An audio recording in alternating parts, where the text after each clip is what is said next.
Good afternoon, ladies and gentlemen. It is my pleasure to welcome you to this chat on the global perspective on scaling up collaboration and opportunities for sustainable cities. Through our talk today, we hope to explore vital themes surrounding attracting investment, technological cooperation, learning from international success stories, and sustainable solutions for reducing carbon footprints in urban environments. Thus is a distinguished guest, Mr. Sergey Cheremin, Minister of the Government of Moscow and Head of the Department for External Economic and International Relations of Moscow. Mr. Cheremin has an illustrious career with a rich academic background, including graduating magna cum laude from the Moscow State Institute of International Relations and studying at the City University of New York. His experience spans various significant roles, from chairman of the management board of the Moscow Bank of Reconstruction and Development to his pivotal role in the Russian-Indian Intergovernmental Commission for Trade, Economic, Scientific, Technical, and Cultural Cooperation. A leader with a global vision, Mr. Cheremin has been instrumental in fostering international relations and economic development strategies for the city of Moscow. Please join me in welcoming warmly Minister Sergey Cheremin to our session. Thank you for joining us today, Minister.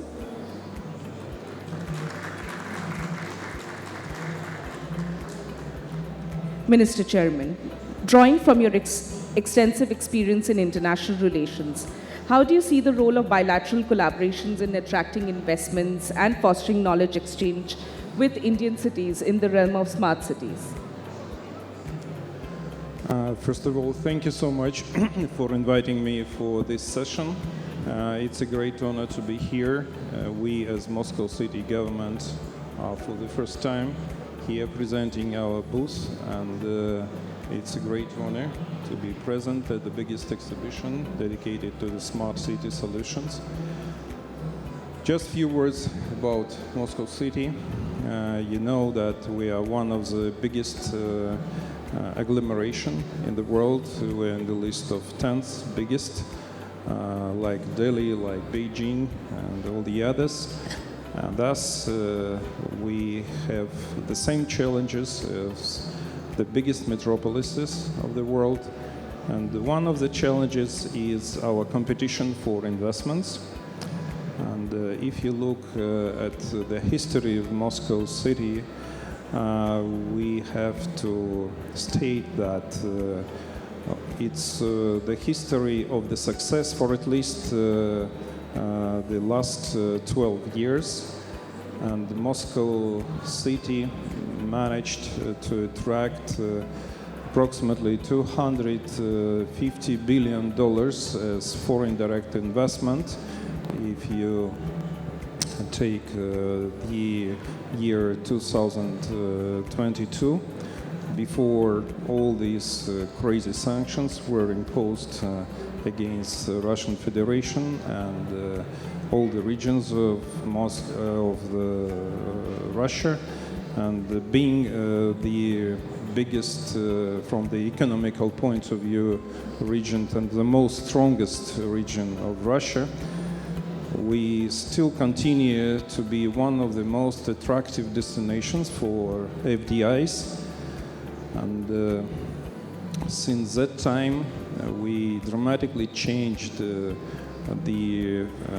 vectors of our cooperation in the financial area and in financials.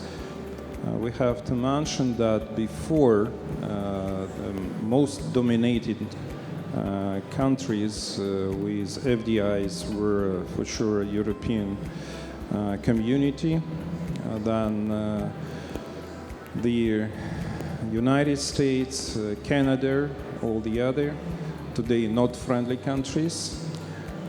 Thus, for at least nearly 2 years, we have to look at the new opportunities, and today we are more focused on the Asian investors, on Middle East, on Africa, on Latin America, and we have some great achievements in that. If you, for example, take the Chinese investment, they are growing steadily. If you look at the Middle East, we have a lot of countries who are interested in investing in different municipal spheres, and especially in high technology sectors, because Moscow is really very advanced in these areas, and we successfully implemented smart and safe city programs in the city, introduced the new technoparks and technopolises with a lot of residents, and before sanctions we had nearly 50% of the residents with the foreign capitals.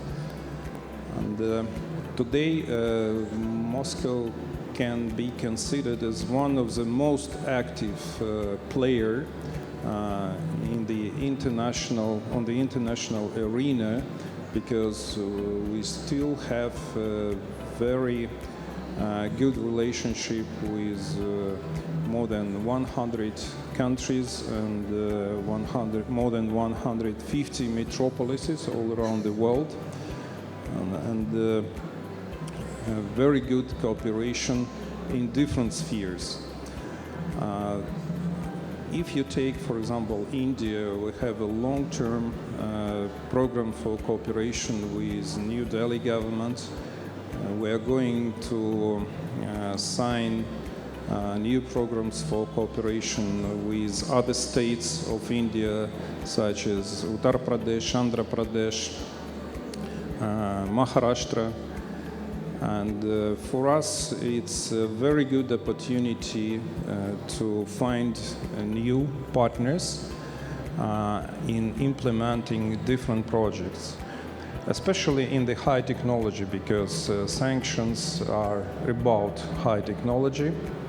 And recently, Russian president stated the fact that instead of being downgraded in the economic area, Russia showed very good results in the growing of its GDP. Last year it's more than 3%, and if you compare it even with the European Union, it's much more. It's less than India, incredible India, it's nearly 7%. And less than China, but at least we show very good resilience and very good sustainability, and foreign direct investment for sure play a very important role in this. And if I give you some examples of the projects that were implemented by foreign companies recently in Moscow, for sure we have to mention such projects like the reconstruction of the area not far from the biggest exhibition arena in Moscow. The project was implemented by Chinese companies. It's a huge congress hotel and business-oriented facility with the reconstruction of the local area. And today it's one of the most attractive parks for Moscow. The investment was around $500 million, but it was one of the examples of the sustainable territorial development in the city. And while I'm mentioning this project, because we got the international award in Abu Dhabi last year for this investment project during the annual investment meeting that is held every year in the United Emirates. And for us it was the first international award if we speak about the foreign investment. I can also mention the other project that was implemented with the support of our department. The volume of the project was bigger. That is the reconstruction of Dynamo area The new stadium was built there, huge quarter, business quarter, with Hyatt hotels, with residential areas. The park was reconstructed. The overall volume of the investment was more than 1 billion euro, and we structured it through the guarantees issued by one of the biggest Russian banks, and we attracted the export financing from Italy, provided by such an agency. And the company that was a general contractor and implemented this project called Rizani Decker, the Russian name is Kodest, and that is also one of the best examples of the history of success of the international investors. We can also mention a lot of other projects, especially nowadays. For example, we together with one of the Chinese automobile producers are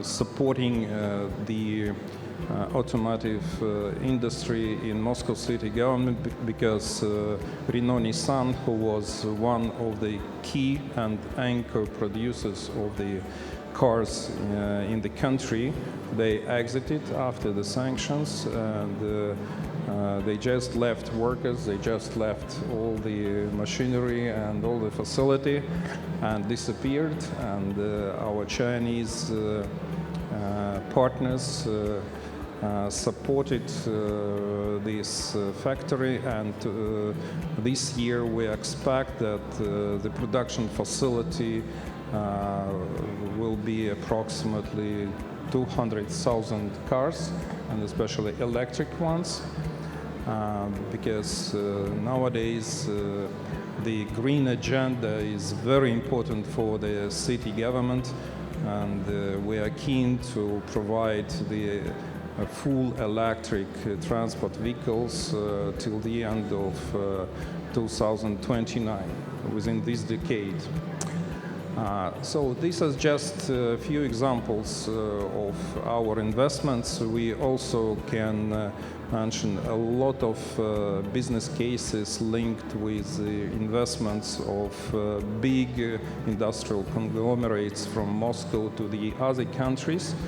And we think that it's really very important to maintain this inter-regional partnership, because sometimes on the federal level you have quarrels, you have problems, you have sanctions, but when you go down to regional cooperations like we do with the city of Moscow, and we call it city-to-city diplomacy, it can provide very good results, especially in the implementation of such smart products like safe city, smart city solutions.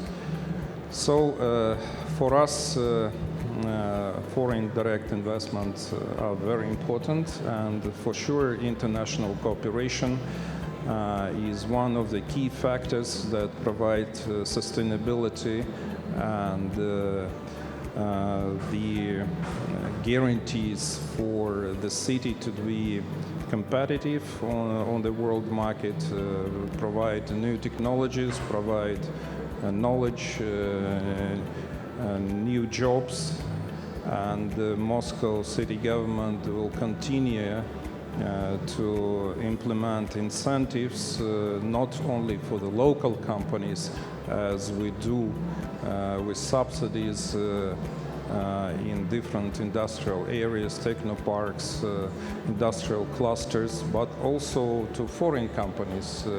It doesn't matter for us who is localizing its production in the city.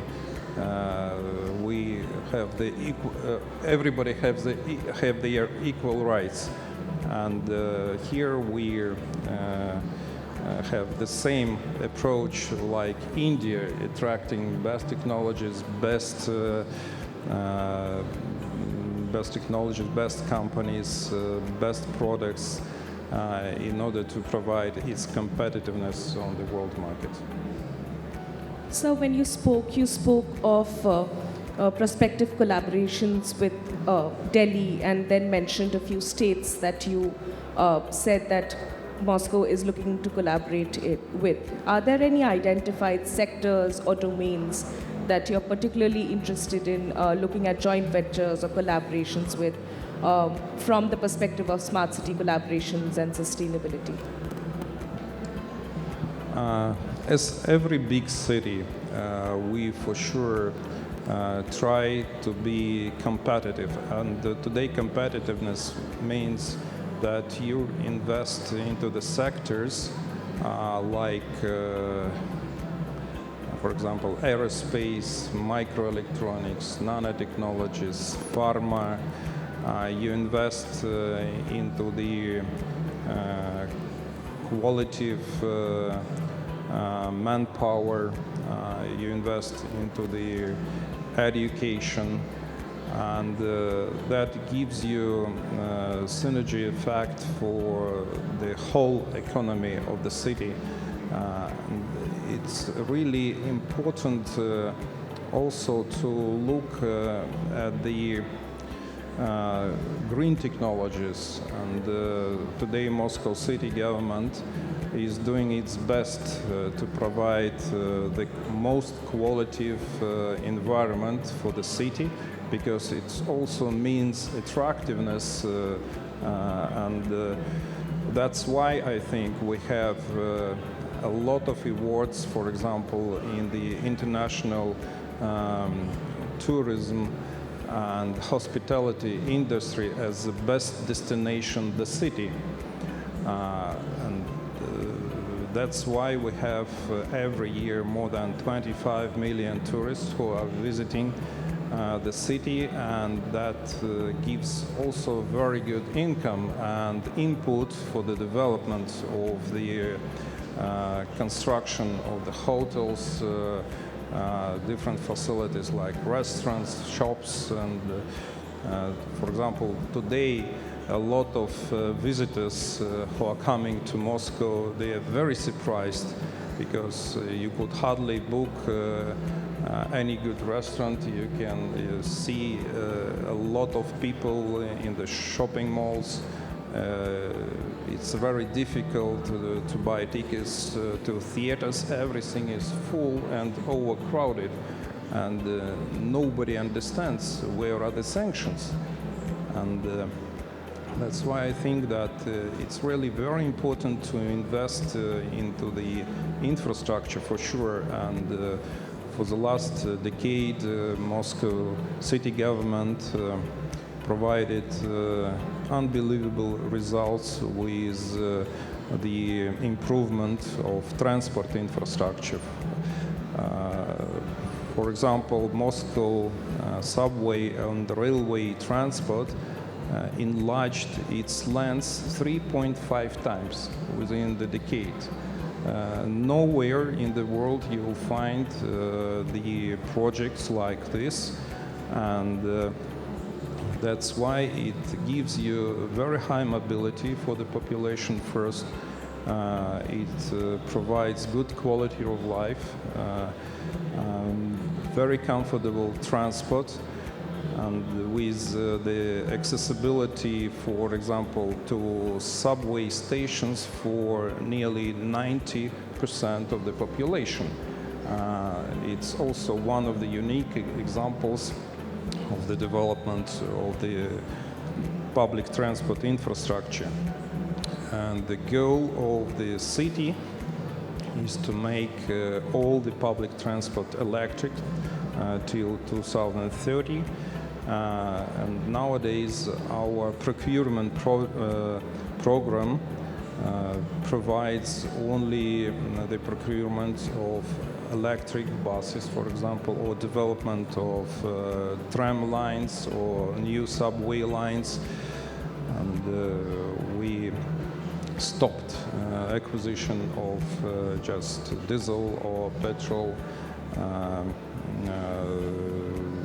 engine vehicles, and This also gives you a very good opportunity for mobility, to provide safety on the streets, and for example, just implementation of the intellectual transport city management program provided us the 40 up to 50% more safety conditions on the roads. Nowadays, we have one of the best system of administration of the parking facilities in the world, very comfortable for usage. We have the biggest car sharing program in the world that also gives you the opportunity to use one car for 8-10 people a day, and that's very important for to provide the quality of air, for example. And I'm not criticizing India, but sometimes when I'm coming to New Delhi, and it really needs some improvement of the quality of the air, and we think that in this field we could have very good cooperation, because after the implementation of the most strictest standards for the quality of the air, and the improvement of the Moscow parks, reconstruction of the old parks, building new ones, preserving green territories, and Moscow can be proud that it is one of the most green cities in the world. More than 50% of its territory is covered with green spaces. That's all together with our famous program 1 million trees provided very good results with the emissions, with the carbon emissions, and within the decade we are going to be a carbon-free city. That is a very ambitious target, and I think that can be also one of the let's say direction for cooperation with our Indian colleagues and partners. In your introduction, sir, you told us a few success stories of attracting investment, Russian success stories. What are some recommendations that you would make to Indian stories that we could imbibe from the Moscow experience to improve our competitiveness? What are some recommendations that you would make? I'm not really a doctor that can provide you with the remedy of and give you the medicine. What do you think has worked for Moscow? I think that one of the recommendations is to share the experience and to find some new solutions with your partners all around the globe, like Moscow did for many years. And when I mentioned, for example, the project's intellectual transport management system, we launched it in 2011, and for nearly 2 years we checked all the best international practices, and we learned from our partners from Singapore, Shanghai, Beijing, Madrid, Paris, even London, New York, and these were different approaches and different solutions. But at the end, we implemented the most, let's say, updated product that was suitable just for Moscow, because we learned the experience of such companies like Singapore Technologies, like Huawei, ZTE, Thales, CICE from Spain, Swarovski from Austria, Siemens from Germany. And at the end, we created our own product. And during, for example, Moscow International Transport Forum that was held last August, we had a lot of delegations from all around the world, and when we showed our command and control centers for the management of subway, for management of public transport, even our colleagues from China, from Beijing, they were really impressed with what they saw.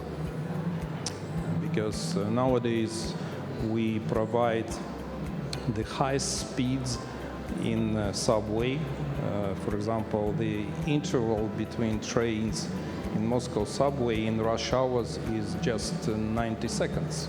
Nobody can provide speeds like this. And that is the result of the, let's say, sharing the experience from different partners. And to my mind, one of the recommendations is to check the best international practices, and we as Moscow city government will be happy to share with our colleagues, not only from New Delhi, but also from Mumbai, from Chennai, from Bangalore, our experience in different fields, and that can be not only transport, but it can be also education, and you are very advanced, for example, in the education, especially in the creation of the content for schools, for universities, for colleges. And Moscow also have very good results in this field. For the last decade, we invested just into the improvement of the quality of education, into the reconstruction of the school, into the new computers, into the communication system of schools, more than $30 billion, and that provided very good result. Today, according to the international ratings of organization that is providing assessment for the quality of secondary education, we are in the list of 5 best cities for the quality of secondary education in the world. Who are in this list? Shanghai, Seoul, Tokyo, and Helsinki, and Moscow.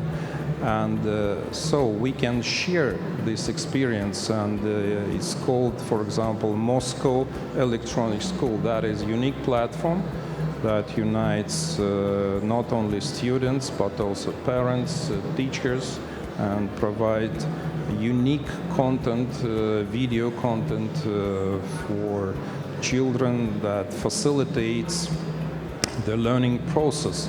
And it helped us a lot when we found ourselves in the COVID times, when everything was closed, education was online, and this platform allowed us not to decrease the quality of education in the city. One of the examples is the specialized system that monitors the quality of healthcare services in the city. Nowadays, we do not have any queues to any specialist, to any doctor. It's very convenient. You just go online and you can visit any specialist at any point of time, convenient for you. you can use artificial intelligence to check your diagnosis, and that also saves you a lot of time, like Moscow system that gives you all the government services also online. More than 400 services are provided online. And when we calculated the statistics, how much time it saves in your life, it's 3 days. Because before you should go to the office, you should take some paper from the bureaucrats, you have to wait in queues, and it was a terrible headache. Nowadays, it's very convenient. If you go there, you just have your coffee, you wait just a few minutes, and you have your documents. You can change your driving license, you can change your passports without any problems. So no bureaucracy at all. And coming back to your question, I think that if we can find some synergy in that, if we can share our knowledge and exchange products like this, that could be the remedy to be competitive in this world. So collaboration is a key component. Collaboration between government and private players is a key component of smart cities. What are some approaches that Moscow has taken to ensure transparency of governance while carrying out such partnerships? Just maybe 15 years ago, we were using the slogan, govern two people. Afterwards, within 5 years, it was the slogan, govern for people. And nowadays, it's the slogan and the message, govern with people. That is totally different approach from what happened just 15 years ago. And that is because Moscow government is very tolerant, open, and we do not take any decision without the public referendum. And all the strategic programs are adopted on the public referendums that are launched on the specific platform, electronic platform, and people can vote, can provide their, let's say, advices, and give their vision how the city should develop. And it seems to me that it is one of the key issues for the high-speed taking decision process in the city. It's very democratic. At the same time, it takes into account the vision and the understanding and the opinion of all the stakeholders in the city. The government, business communities, citizens, different associations, and that's why I think most of the strategic programs of Moscow government 12 years ago by the new mayor, Mr. Sergey Cheremin, are really successful. And it was so difficult to imagine that a huge metropolis with nearly 15 million population can change its style of life, can improve the quality of life. Nowadays, it's according to United Nations Habitat that gives the ratings to the metropolises for the quality of life. This organization last year honored Moscow #1 place for the quality of life, for the best infrastructure in the world. And that happened just within 12 years. So, and I think that one of the key issues was this openness and the opportunity for every citizen to participate in this process of governing of the city. How has Moscow navigated the use of data while also maintaining citizen privacy? The hurdles that surround data. Processing of big data is also very important for the development of any metropolis, and for us it's a strategic issue. Yeah. And nowadays we have huge data centers that analyze data from different resources, and it gives us opportunity to take decisions quickly, and these are most effective decisions for the development of the city. For example, if you compare Moscow data centers with the data centers of the Ministry of Defense of the United States, they are nearly the same capacity. And Moscow has, for example, one of the biggest, or maybe the biggest, video surveillance system in the world. We integrated more than 220,000 cameras in one system with the storage of the video content for at least 1 month. That gives you opportunity not only to analyze the data or to monitor the city, the waste management, the cleaning of the city, and even the cleaning in this period of time from the snow. That's one of the biggest headache. Just 2 weeks ago we had a snowfall with at least 40 centimeters in one day. Could you imagine New Delhi with just 5 or 10 centimeters? I think the city could be paralyzed.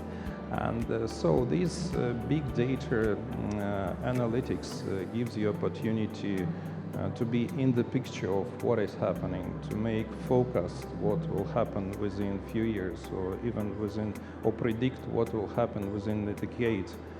And for example, what we can share also with New Delhi, that is one of the products that is very effective for taking for decision-making process. That is the digital twin of Moscow city, and it gives you thousands of layers. What is in the building, how they were constructed, what is the structure, where are the communications, where is the pipelines. It gives you the underground surface, so it facilitates the city management process. So this analytics is for sure a part of the smart city and safe city solution. Thank you very much, sir. I have been asked to close this session. We have come to the end of our time. I'd like to express my deepest gratitude to the Minister for giving us his time and for his valuable insights and perspectives. Your experience and knowledge have added greatly to this session, sir. Thank you for your time today.